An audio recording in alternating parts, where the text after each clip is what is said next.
by a young Muslim couple and Mustafa sees to raise in London. Happy parents are ended for attractive new family. But that's not what really happened. It was seemingly a happy ending for this beautiful baby girl who was born on a Canadian reservation. It was the beginning of a lifelong torment for a mother who lost her baby because of prejudice, because of money, because of race. Only Drunks and Children Tell the Truth by Drew Hayden Taylor. What are you doing here? I had to see you. How'd you get in? So I passed the security guard and, well, picture lock. Took my lock. I spent a year working for a locksmith in Petersburg. It's pretty easy once you know how they work. Well, what are you doing here in my apartment? Well, when you didn't return my messages... What messages? What just tons going on? Grace, Mom passed away 4 days ago. What happened? She went in her sleep. 4 days ago? The funeral was yesterday. I wanted you to be there. I'm sorry. I've been away and I think you should come back and say goodbye. You know, to her. go back. Go back, but I can't. What do you mean you can't? You owe it to her. Well, I'm sorry about Anne. I really am. I'll do whatever I can if you need help, but going back, I can't. You have to go back. She's your mother. Our mother.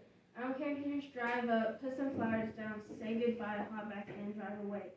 It's the proper thing to do, Grace. Sorry, but all they told was the proper thing for me to do. Anne was a lovely lady. Your biological mother. I knew her for an hour, and that was all. I don't believe you. What if you got against Otter Lake? That's where you come from. That's your people. My people live in London. No, your caretakers live in London. Your family lives in Otter Lake. I love her parents. I'm sure you do. Look, I worked for a year as a counselor at a youth center. I met with kids all the time, and adults too, who are stuck between one culture and another. It can do weird things to people. But I found it can help if you have a sound understanding of where you come from.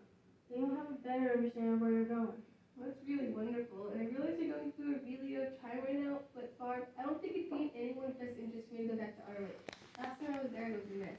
I'm still trying to get a hold of myself. I don't want to go through that again. Okay, you don't want to come say goodbye to the one who gave birth to you? I'm not surprised, but I am disappointed. I hope you've been born with some of Mom's compassion. Don't take this personally. It's me, not you. No, if there's anything I can do to help, Yeah, as a matter of fact, there is Grace. please. My name is Janice. Okay, Janice, you know, the more I talk to you, the more I realize there's nothing to talk about. I don't see me playing for the animosity between us. We are, if you keep pointing up sisters of one nature or another. I feel like I'm being cornered by you. I have my life and you have yours, and happy with my life. I can just leave it at that. Barb. Contrary to what you think, you are still family, whether you care or not. Well, I'm not a bad person, Barb. Last Christmas when you left, Mom was in a real bad state. And I'm not telling you this to make you feel guilty or anything. Just, Mom sort of went to pieces. And you just sat there so prim and proper, keeping quiet while the world around you fell apart. If you remember correctly, last time I was there, I left in tears. I hardly call that prim and proper. Yeah, you didn't tell us why you were It crying. wasn't obvious. Maybe. The point is, you ran away when you started crying, like it was a weakness.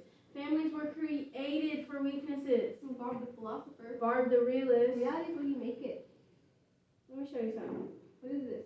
Your birthday present from Mom. She was hoping someday you show up and she'd give it to you in person. That's the kind of mother she was. And now, like everything else, that responsibility falls on me.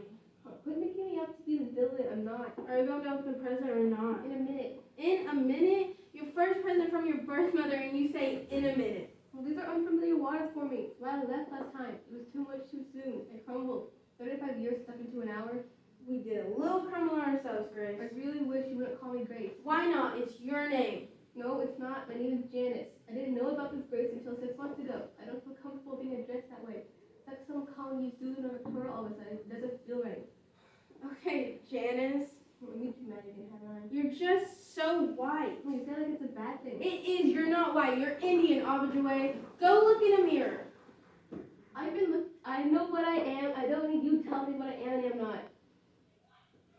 I don't have to tell you anything. Looking in a mirror will tell you everything. I've been looking in a mirror for 35 years. And tell me what makes an Indian and Barb.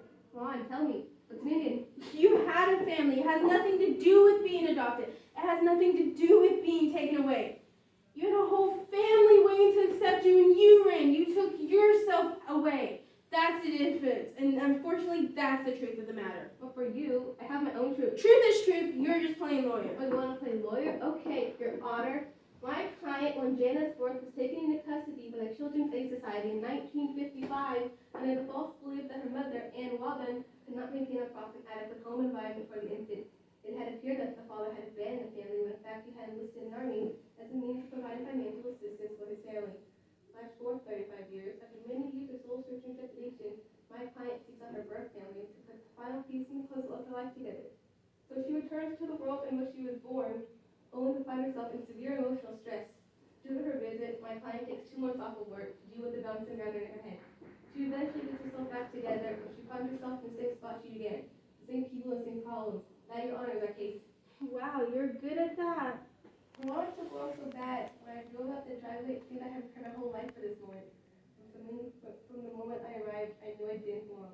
You didn't even like me. Because I knew you were going to hurt Mom. How could you know that? Easy. You weren't real to her. You couldn't possibly be everything she dreamed. Somewhere down the line, she'd realize you weren't a dream, weren't perfect, and her world would come crashing down. And as usual, I'd be there to cry with her. It wasn't you I didn't like, it was the bomb I knew was going to go off. I didn't personally dislike you till you walked out. The minute that door shut behind you, I knew it was over.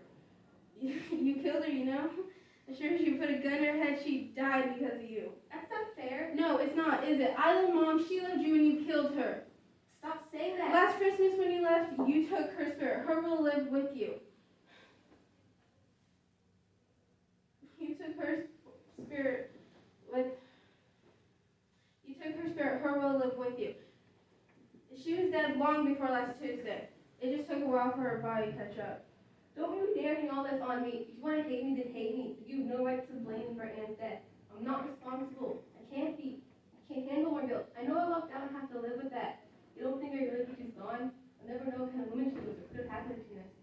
I grew up wanting to hate this woman, thinking her wasn't her fault. And she created pity some old Indian woman who lost her to alcohol. Staff and a sweet caring lady who had her baby taken away by the system for no good reason. A baby she loved and fought to get back. I wanted to care, but I didn't want to care. If I cared, then I realized what I lost. Mom always said you can't miss something you never had. She was wrong.